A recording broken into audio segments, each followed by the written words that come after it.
We live in an age where the concept of freedom is celebrated more than ever, yet it has never been more fragile. We wake up every day believing we are the architects of our own lives, choosing our paths, our careers, and our beliefs. But beneath this surface lies a profound tension between our perceived autonomy and the reality of social control. In modern society, freedom has often become a beautifully packaged illusion, a gallery of choices curated by forces we rarely see. The media plays a pivotal role in maintaining this veil. Its primary function has shifted from informing the public to managing their perceptions. The truth they try to hide is rarely a simple lie. Instead, it is a manufactured silence. By flooding our screens with constant distractions, sensationalism, and manufactured outrage, the media masks the systemic issues and structural inequalities that truly govern our existence. They provide us with the feeling of being informed while keeping us blind to the erosion of our true privacy and the programming of our desires. The ultimate paradox of our time is that we feel most free when we are most predictable. To find the truth, we must learn to look at what is not being said and venture into the shadows behind the glowing screens. Only by questioning the narrative can we begin to reclaim a freedom that is not just a digital reflection, but a lived reality. Have you ever felt a splinter in your mind, a persistent itch that tells you the world you touch, see, and breathe is nothing more than a digital veil? We are living in a modern-day matrix, a sophisticated biological and digital simulation designed not by machines of metal, but by systems of power that thrive on our collective unconsciousness. We are drowning in a sea of carefully crafted illusions, where the freedom we are sold is merely a longer leash, and the choices we make are pre-selected from a menu we didn't write. The truth is no longer hidden behind iron curtains. It is buried under a mountain of trivial information, celebrity scandals, and manufactured crises. This is the ultimate design of the system, to make the truth so noisy and chaotic that it becomes indistinguishable from lies. We have been conditioned to believe that we are the architects of our destiny, but in reality, we are just workers in a hive, building a future that does not belong to us. At the core of this global machinery lies one singular, cold, and calculated objective: profit. In the eyes of the global systems, governments, and megacorporations, human life is not a sacred gift. It is a resource to be harvested, a data point to be analyzed, and a commodity to be traded. We are the fuel for their engine of greed. They are willing to sacrifice thousands, even millions, in proxy wars fought for resources we will never see, in manufactured famines that keep populations compliant, and in pharmaceutical dependencies that turn our bodies into subscription services. This is a world where empathy is treated as a systemic weakness and gold is the only true God. When we speak of the world being governed by the devil, we aren't just engaging in religious metaphor. We are describing a very real, tangible force of pure malevolence that permeates the halls of power. It is a system that demands the soul in exchange for a seat at the table. These governments and institutions do not serve the people.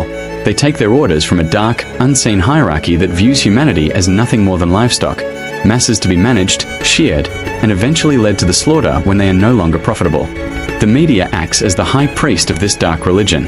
Its primary function has shifted from informing the public to managing their perceptions and engineering their consent. The truth they try to hide is rarely a simple lie. Instead, it is a manufactured silence. By flooding our screens with constant distractions, sensationalism, and manufactured outrage, the media masks the systemic issues and structural inequalities that truly govern our existence.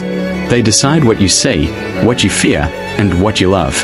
Have you ever wondered why they allow us to talk about the ice wall at the ends of the earth, or the mysteries of Area 51, or the dark secrets buried in the Epstein files? It is not because they are failing to hide them. It is because they want you to be obsessed with the mystery. This is the conspiracy trap. They weaponize our curiosity. They feed us crumbs of conspiracies, half-truths mixed with absurdities, to keep us in a state of perpetual thinking and searching without ever moving toward acting. They want us to feel intellectually superior because we know about the secret elites, while we remain physically and economically enslaved to their systems.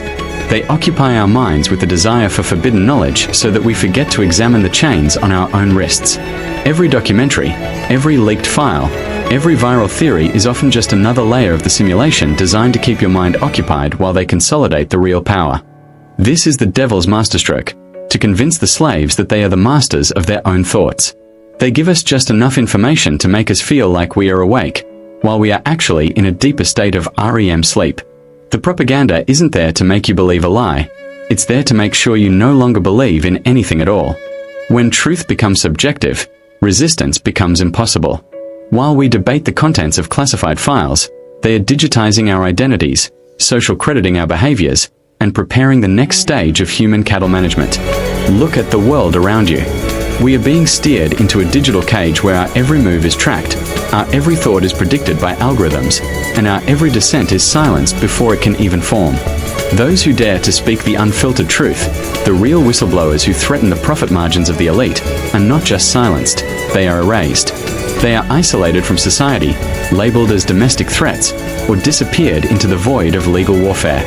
The media then performs a character assassination so thorough that the public itself begins to throw stones at the only person trying to save them. The system thrives on your participation. It needs your fear, your anger, and your consumption. It wants you to stay within the gilded cage of the internet, fighting wars over pronouns and political puppets, while the true architects of our misery remain nameless and faceless. They have turned our world into a giant Skinner box, where we press buttons for dopamine hits and digital validation, never realizing that the electricity running the box is being generated by our own stolen potential. They tell you that the world is overpopulated, yet they waste enough to feed everyone tenfold. They tell you that resources are scarce, yet they suppress technologies that could free us from energy slavery. They tell you that you are free, yet they monitor your bank account, your heart rate, and your location every second of the day. This is not a conspiracy. It is a business model. It is the corporate takeover of the human soul. The great work of these dark systems is to disconnect us from our true nature. By keeping us in a state of constant survival mode, stressed about bills, distracted by screens, and divided by identity, they prevent us from realizing our true power. A population that realizes its own divinity cannot be ruled. A population that understands that life is more than a balance sheet cannot be enslaved. This is why they promote nihilism, why they attack the family unit, and why they replace real community with digital echoes. They want you isolated. They want you weak.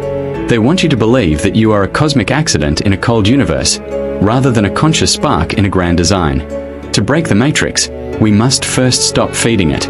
We must stop giving our attention to the distractions, stop giving our labor to the systems of debt, and stop giving our spirits to the religion of materialism. The truth is not a destination you reach by watching more videos. It is a fire that burns away the illusions until only what is real remains. It is time to step outside the narrative. It is time to look beyond the ice walls of the mind and the guarded gates of Area 51, and look at the actual gatekeepers of your daily life. The revolution will not be televised, because the revolution happens in the silence when you finally turn off the screen and refuse to be a consumer of their manufactured reality. You are the architect of your own awakening.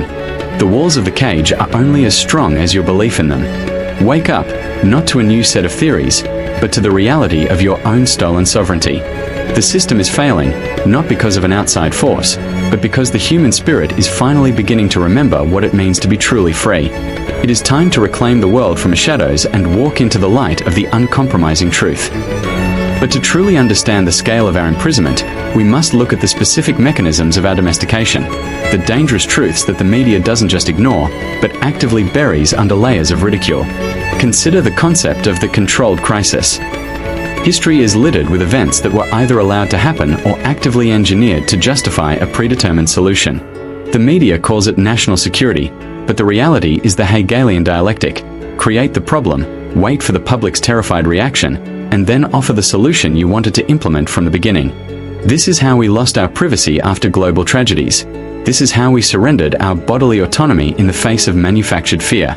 They use our survival instinct against us, turning our biology into a prison cell. Think about the black budget technologies, the innovations in free energy, anti-gravity, and advanced resonance healing that have been suppressed for over a century. Why are we still burning fossil fuels?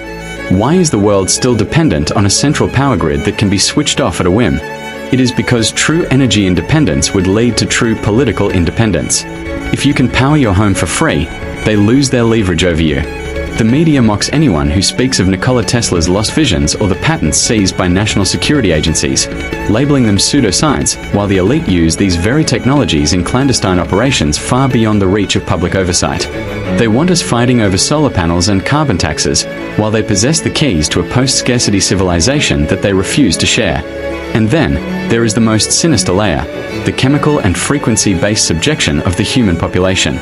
Look at the ingredients in our food, the fluoride in our water, and the electromagnetic smog that blankets our cities. These are not accidents of industry. They are components of a soft-kill system designed to lower the collective IQ and dull the spiritual sensitivity of the masses. They are calcifying our pineal glands, the very antenna of human intuition, to ensure we cannot perceive the dimensions beyond this material trap. The media promotes a lifestyle of toxic consumption because a sick, tired, and drugged population is easier to govern than a healthy, vibrant one. They have turned the human body into a chemical laboratory where our emotions are managed by antidepressants and our focus is shattered by 5-second video loops. Look at the dark reality of economic hitmen, the way entire nations are forced into debt slavery through the World Bank and the IMF. They don't use armies to conquer anymore. They use interest rates. They bankrupt a country, seize its natural resources, and then use the media to blame the corruption of the local leaders they put in power. This is the global harvest. They are hollowed out the middle class in the West while industrializing the poverty of the East, creating a global neo-feudalism where you will own nothing and be happy.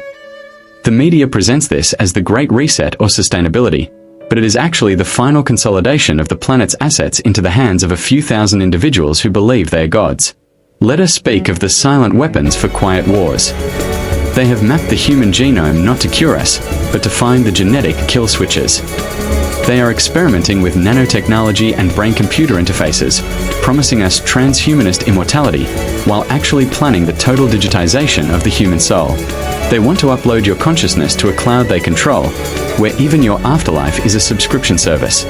This is the ultimate goal of the devil's hierarchy, to sever the connection between the human spirit and the divine source, turning us into biological machines, perpetual batteries for their dark simulation.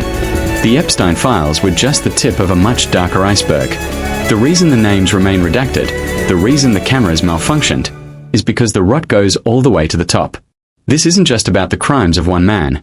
It's about a global system of blackmail used to ensure that every world leader, every judge, and every CEO is owned. If you have a dark secret, you are a perfect puppet. This is how they ensure that no one breaks ranks. This is why the media attacks the conspiracy theorists with such vitriol. Because if the public truly understood that their leaders are being controlled through the most heinous of crimes, the entire illusion would vanish in a single night of righteous fire. They occupy our minds with the Ice Wall and Area 51, because these are safe playgrounds for the curious. While you look for aliens in the desert, the real aliens, the cold, parasitic entities that have hijacked our governments, are sitting in boardroom meetings in Davos and Geneva, deciding the fate of your children. They want you looking at the sky so you don't look at the contract you are signing every time you click I agree. They want you dreaming of secret bases so you don't realize that your own smartphone is a tracking device more sophisticated than anything in a sci-fi movie. We are being prepared for a world where dissent is a mental illness and where the truth is whatever the latest algorithm dictates. But remember, a lie requires constant maintenance, constant propaganda, and constant force to survive. The truth simply is. The moment you stop believing the lie, its power over you dissolves. The Matrix is not a physical building, it is a state of mind. And the exit door has been inside you all along. So, we stand at the precipice. The veil has been lifted, if only for a moment. We've journeyed through the labyrinth of illusion, past the fabricated crises, beyond the suppressed technologies, and glimpsed the cold, calculating heart of the Matrix that has sought to define our reality. This is not a conspiracy theory. This is a declaration of war against the very concept of human sovereignty. They have built a world where every flicker of genuine freedom is extinguished, every spark of authentic inquiry is ridiculed, and every attempt to reconnect with our true power is met with a meticulously crafted counter-narrative. But let this moment not be one of despair, but of awakening. The truth, once seen, cannot be unseen. The knowledge, once acquired, cannot be unlearned. The power they wield is derived from our ignorance and our consent. Withdraw that consent. Reclaim that ignorance. The chains are mental, and the prison is conceptual. Your mind is the battlefield, and your awareness is the ultimate weapon. Do not be a mere consumer of their narratives. Be a creator of your own truth. Do not be a passive observer in their grand simulation. Be an active participant in your own liberation. The time for intellectual surrender is over. The era of passive acceptance is drawing to a close. This journey has only just begun. What lies beyond this deep dive? What are the practical steps to truly dismantle this prison of perception? What hidden powers lie dormant within each of us, waiting to be unleashed. Join me in the next chapter, where we will not merely observe the matrix, but begin to actively transcend it. We will explore the forgotten wisdom, the ancient technologies of consciousness, and the actionable strategies to reclaim your individual sovereignty and rewrite the very code of your reality. Prepare yourselves, for the true work begins now. The awakening is not just an idea, it is a movement, and you are at its very heart. Until then, question everything. Trust yourself. And remember, they fear an awakened mind more than any army. Your freedom awaits.